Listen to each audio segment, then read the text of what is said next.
అయ్యో మొన్నటిదాకా యుద్ధం యుద్ధం అని, ఇక్కడ అసలు మనకి డీజిల్ కానీ పెట్రోల్ కానీ ఇవేమీ దొరకవని చాలా హడావిడి పెట్టారు. ఆ టైంలో అయితే మాకు ఆంధ్రాలో పెట్రోల్ దొరకకుండా అలాంటి విషయాలు ఏమి లేవు. గ్యాస్ కొంచెం కొరత అయితే కొంచెం వచ్చింది. అది కూడా అధిగమించేసామని అనిపించింది. అయితే ఎందుకో గత 2 రోజులుగా అక్కడ యుద్ధ వాతావరణం లేదు, అంతా సెటిల్ అయింది అంటున్నారు, అంతా మంచిగానే ఉంది. బట్ ఆంధ్రాలో ఇప్పుడు ఏంటంటే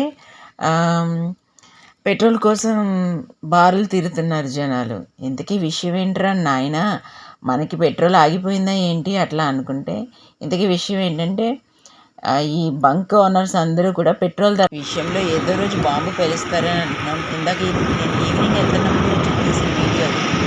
నైట్ ఆఫీస్ నుంచి వస్తున్నప్పుడు కూడా సేమ్ అంతే చూడండి, బంక్ కళకళలాడిపోతుంది. ఈరోజు డబ్బులు యాక్చువల్లీ పెట్రోల్ ధర పెరుగుతుందా అని అనుకున్నారు. పిల్లలు ఎవరో నన్ను గట్టిగా పెట్రోల్ పట్టుకున్నట్టున్నారు, రోడ్డు మీద నుంచొని అమ్ముతున్నారు. ఇదంతా ఏదో జరిగింది